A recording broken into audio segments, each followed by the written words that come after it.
स्वागत छ। दृष्टिबाणी धिताल। सुरु गरौं अहिलेसम्मका प्रमुख समाचारबाट। चैत्र महिनासम्म मेलम्चीको पानी काठमाडौँ उपत्यका ल्याइसक्ने मेलम्ची खानेपानी विकास समितिको दाबी। अब सडक र बाढी पहिरोले बिगारेका संरचना मर्मतको काम अघि बढाइने। सत्ता गठबन्धन बीच सरकार विस्तारका लागि मन्त्रीमण्डल भागवण्डाको सहमति। 2 दिनपछि मात्रै मन्त्रीमण्डल विस्तार हुने। कांग्रेस माओवादी लगायतका दलहरूलाई फुटबाट बचाउन दल विभाजन सम्बन्धी अध्यादेश खारेज गर्ने सरकारको तयारी। एमाले र जसपा विभाजनपछि औचित्य पूरा भएको निष्कर्ष। आगामी आइतबारसम्म देशका अधिकांश स्थानमा निरन्तर पानी पर्ने मौसम विज्ञान विभागको पूर्वानुमान। पहाडी र नदी तटीय क्षेत्रमा सतर्कता अपनाउन अपिल। र अफगानिस्तानको राजधानी काबुल स्थित अन्तर्राष्ट्रिय विमानस्थल बाहिर 2 शक्तिशाली बम विस्फोट। 13 अमेरिकी सुरक्षाकर्मी सहित 60 भन्दा बढीको मृत्यु।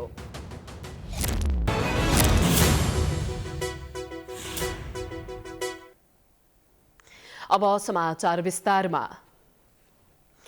आगामी चैत्र महिनासम्ममा पुनः मेलम्चीको पानी काठमाडौँ उपत्यका ल्याउने गरी आयोजना स्थलमा पुग्ने सडक र बाढी पहिरोले बिगारेका संरचना मर्मत अघि बढाइएको छ। मेलम्ची खानेपानी विकास समितिले सडक विभाग, नेपाली सेना र त्यहाँ रहेका पालिका संघको समन्वयमा सडक खुलाएर आयोजना स्थलसम्म पुग्ने योजना बनाएको हो।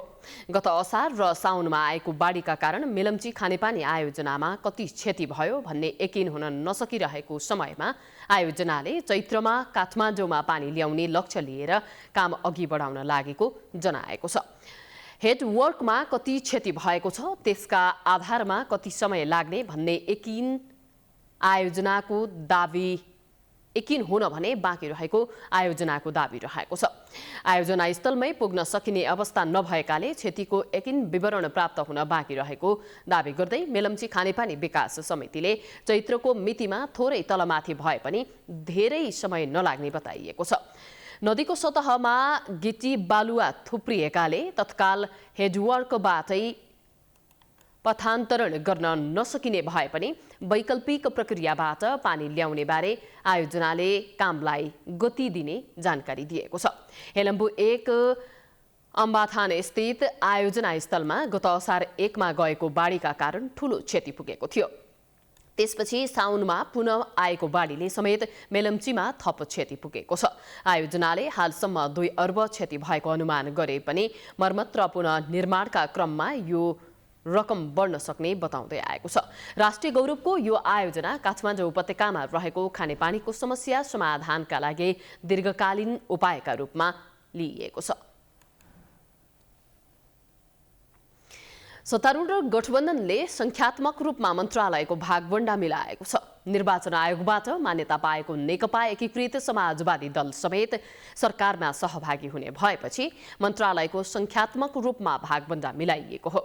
गठबन्धनको सहभागी 4 दलमध्ये सत्ताको नेतृत्व गरेको नेपाली कांग्रेसले प्रधानमन्त्री सहित 7 जना सरकारमा पठाउन पाउने भएको छ। त्यसैगरी 25 सदस्यीय मन्त्रीमण्डलमा नेकपा माओवादी केन्द्र, नेकपा एकीकृत समाजवादी र जसपाले समान 5 मन्त्री र 1 राज्यमन्त्री पाउने भएका छन्। एकीकृत समाजवादी सरकारमा सहभागी हुने भएपछि पछिल्लो सहमति अनुसार कांग्रेसले 3, माओवादीले 2 र जसपाले 1 मन्त्री गुमाउने भएका छन्। एकीकृत समाजवादी सरकारमा सहभागी नहुँदाको अवस्थामा भने कांग्रेसले प्रधानमन्त्री सहित 9 मन्त्री र 1 राज्यमन्त्री, माओवादीले 7 मन्त्री र 1 राज्यमन्त्री तथा जसपाले 6 मन्त्री र 1 राज्यमन्त्री पाउने सहमति जुटेको थियो। मन्त्रीको संख्यामा भागवण्डा मिले पनि मन्त्री परिषद विस्तार भने भदौ 13 पछि धकेलिएको छ।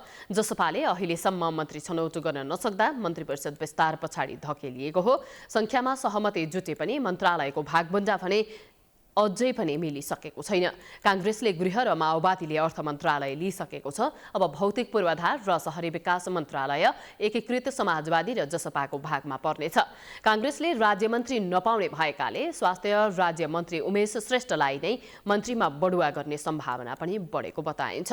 कोरोना महामारी नियन्त्रणमा राम्रो काम गरेको भन्दै प्रधानमन्त्री शेरबहादुर देउवाले राज्यमन्त्री श्रेष्ठलाई मन्त्रीमा पदोन्नति गर्ने मनसाय बनाएका छन्।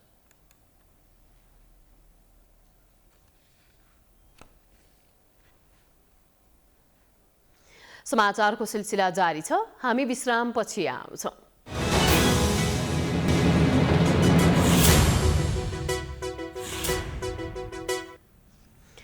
विश्रामपछि स्वागत छ। अब बाँकी समाचार।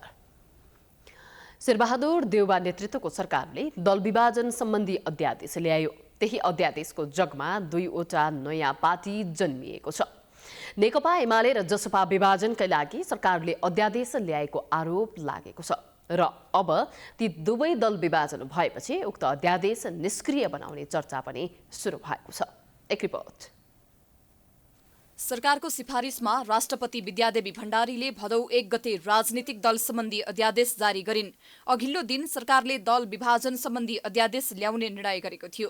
यसपटक अध्यादेश जारी गर्नुको मुख्य लक्ष्य नेकपा एमालेबाट माधव कुमार नेपाललाई अलग्गिन सहज होस् भन्ने थियो। उता जनता समाजवादी पार्टीको आधिकारिकता उपेन्द्र यादवले पाएपछि दलविहीन बनेका महन्त ठाकुरलाई पनि अध्यादेशको आवश्यकता थियो। दुवै पक्षलाई नयाँ दल दर्ताका लागि अनुकूल हुने गरी सरकारले 20% केन्द्रीय सदस्य वा सांसदको समर्थन भए पुग्ने व्यवस्था राखेर अध्यादेश ल्याएको थियो। सोही अध्यादेशको जगमा टेकेर नेकपा एमालेबाट अलग भएका माधव कुमार नेपालको नेतृत्वमा नेकपा एकीकृत समाजवादीले निर्वाचन आयोगबाट प्रमाणपत्र पाइसकेको छ। बुधबार राति आयोगले उक्त दललाई मान्यता दिएको हो। त्यसैगरी बुधबार नै जनता समाजवादी पार्टी जसपा विभाजन गरी महन्त ठाकुरले बनाएको लोकतान्त्रिक समाजवादी पार्टीले पनि मान्यता पाएको छ। दुवै दलले आयोगबाट प्रमाणपत्र पाएसँगै अहिलेका लागि दल विभाजन सम्बन्धी अध्यादेशको काम सकिएको छ। तर यसअघि कुनै दलबाट अलगिएर नयाँ दल बनाउनका लागि केन्द्रीय समिति र संसदीय दलमा 40% पुर्याउनु पर्ने प्रावधानलाई खुम्च्याएर यसपटक केन्द्रीय समिति वा संसदीय दलमध्ये कुनै एउटामा 20% संख्या मात्रै पुर्याए हुने व्यवस्था कायम गरिएको थियो। यो प्रावधान रहेसम्म अब अरू दल पनि विभाजन हुन सक्ने खतरा देखिएको छ। त्यसैले सरकारले राजनीतिक दल सम्बन्धी दोस्रो संशोधन अध्यादेश खारेज गर्ने तयारी गरिरहेको बुझिएको छ। कानूनविदहरूले पनि अध्यादेश खारेज गर्न मिल्ने बताएका छन्।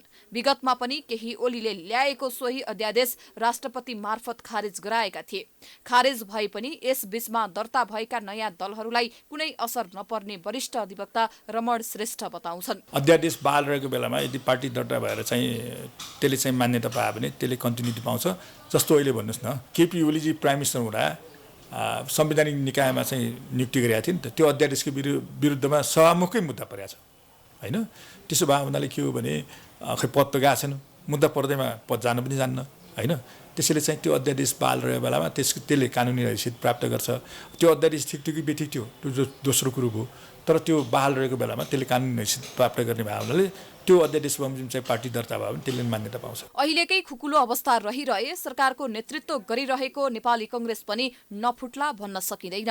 14औं महाधिवेशन र सरकारमा सहभागी मन्त्रीको विषयमा कांग्रेसभित्र विवाद बढ्दै गएको छ। त्यसैले पनि आफ्नै पार्टीलाई फुटाउनबाट जोगाउन प्रधानमन्त्री देउबा अध्यादेश खारेज गराउने रणनीतिमा छन्। त्यसैगरी विभाजनको जोखिममा रहेको जनता समाजवादी पार्टीका अध्यक्ष उपेन्द्र यादवले पनि अध्यादेश खारेज गर्न प्रधानमन्त्री देउबालाई आग्रह गरेको बुझिएको छ। मनसुनी वायु सक्रिय रहेका कारण आजदेखि आइतबारसम्म नै देशका धेरै स्थानमा भारी वर्षा हुने भएको छ। जल तथा मौसम विज्ञान विभागले शुक्रबार, शनिबार, आइतबार 3 दिन देशको तराईसँगै धेरै क्षेत्रमा भारी वर्षा हुने जानकारी गराएको हो। विभागका मौसमविद मेनकुमार अड्यालका अनुसार शुक्रबार बागमती प्रदेशसँगै तराईका अधिकांश जिल्लामा भारी वर्षा हुनेछ। अहिले समेत काठमाडौँ उपत्यका सहित देशका धेरै स्थानमा सामान्यदेखि मध्यम वर्षा भइरहेको छ। शनिबार पहाडका जिल्लाहरूमा भारी वर्षासँगै पहिरो जान सक्ने भएकाले सचेतना अपनाउन मौसमविदहरूले आग्रह गरेका छन्। लगातारको वर्षासँगै देशको पहाडी क्षेत्रमा पहिरोको जोखिम र तराई क्षेत्रमा बाढी तथा जुबानको जोखिम हुने भन्दै पहाडी तथा नदी तटीय क्षेत्रमा विशेष सतर्कता अपनाउन मौसमविदहरूले आग्रह गरेका छन्। समाचारको सिलसिला अझै जारी छ। हामी विश्रामपछि आउँछौँ।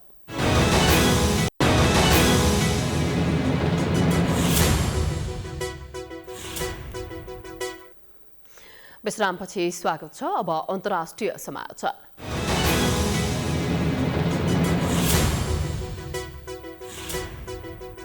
अफगानिस्तानको राजधानी काबुल स्थित काबुल अन्तर्राष्ट्रिय विमानस्थल बाहिर 2 शक्तिशाली बम विस्फोट भएको छ।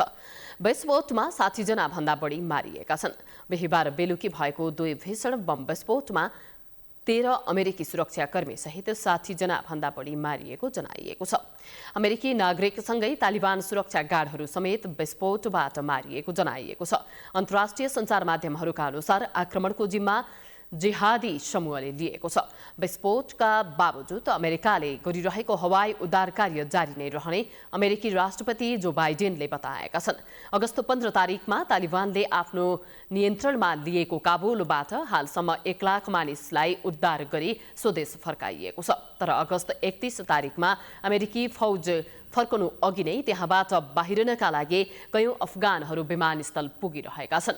बाइडेनले मिसन सम्पन्न गर्ने बाचा गर्दै आतंकवादीहरूसँग नडराउने समेत बताएका छन्।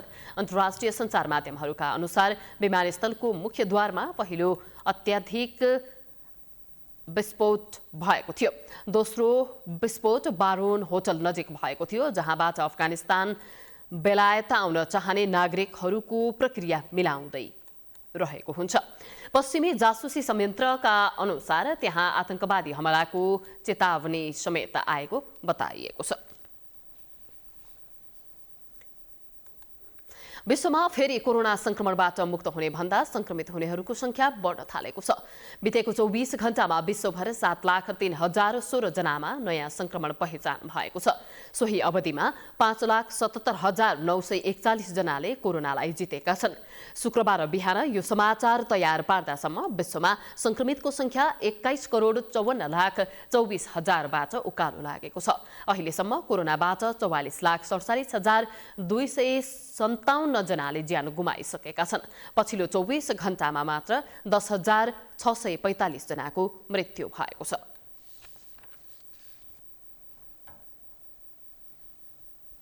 हामी समाचारको अन्त्यमा आइपुगेका छौं। जाँदा जाँदै प्रमुख समाचार पुनः एकपटक।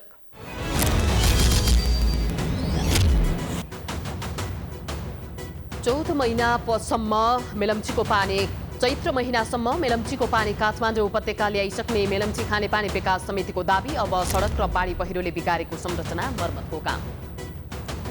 सत्ता गठबन्धन बीच सरकार विस्तारका लागि मन्त्रीमण्डल भागबण्डाको सहमति। 2 दिनपछि मात्रै मन्त्रीमण्डल विस्तार हुने। कांग्रेस माओवादी लगायतका दलहरूलाई फुटबाट बचाउन दल विभाजन सम्बन्धी अध्यादेश खारेज गर्ने सरकारको तयारी। एमाले र जसपा विभाजनपछि औचित्य पूरा भएको निष्कर्षमा। आगामी आइतबारसम्म देशका अधिकांश स्थानमा निरन्तर पानी पर्ने मौसम विज्ञान विभागको पूर्वानुमान। पहाडी र नदी तटीय क्षेत्रमा सतर्कता अपनाउन अपिल। र अफगानिस्तानको राजधानी काबुल स्थित अन्तर्राष्ट्रिय विमानस्थल बाहिर 2 शक्तिशाली बम विस्फोट। 13 अमेरिकी सुरक्षाकर्मी सहित 60 भन्दा बढीको मृत्यु। समाचार अहिलेलाई सकियो। प्राइम टाइम्स टेलिभिजन हेर्दै गर्नुहोला।